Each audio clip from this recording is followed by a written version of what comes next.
বন্ধুরা, good morning. তোমরা সবাই কেমন আছো?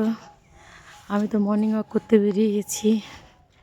আজকে প্রচণ্ড ঠান্ডা, একদম পুরো কনকনে ঠান্ডা। তা আমি বেরোলাম, ঘুম থেকে উঠে গেছিলাম, তো ভাবলাম একটু যাই, বেরিয়ে আসি। কিন্তু মনে হয় এখন কটা দিন আর পারা যাবে না।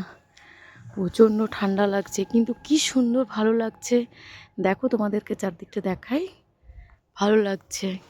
ঘুম ভেঙে গেছিলো, ভাবলাম যাই একটু ঘুরে আসি, কিন্তু পারা যাচ্ছে না, হাঁটতেই পারছি না, এত কনকন করছে। পুরো হাত পা একদম সব কিছু পরে তাও পারা যাবে না, ভীষণ ঠান্ডা লাগছে। কালকে তো পুরুলিয়াতে 6 ডিগ্রি ছিল, ভীষণ কনকনে। পুরুলিয়া সব জায়গাতে ঠান্ডা হলেও পুরুলিয়াতে একটু বেশি ঠান্ডা।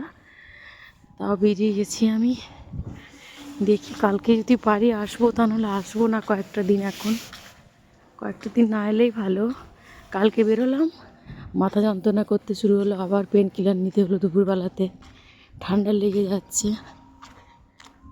গায়ে কত জ্যাকেট ফ্যাকেট যাই দিই না কেন, ঠান্ডাটা লাগবেই।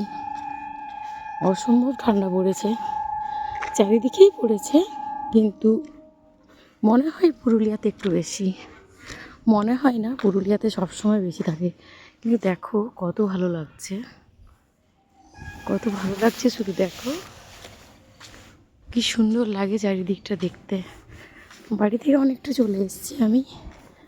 আজকে আমি 2.5 কিলোমিটার মতো হয়তো হাঁটবো, 3 কিলোমিটার হাঁটবো যাওয়া আসা। যতটা যাই ততটা যেতে পারলাম না, ওগুলো এমন অবস্থা করছে না, হাঁটতেই পারা যাচ্ছে না। দেখো, তোমাদের চারদিকটা দেখো, শুধু কি সুন্দর লাগে। এই জন্য বেরিয়ে পড়ি আমি। বিছানায় শুয়ে শুয়ে ভালো লাগে না, বিছানায় শুয়ে শুয়ে কিছুতেই ভালো লাগে না।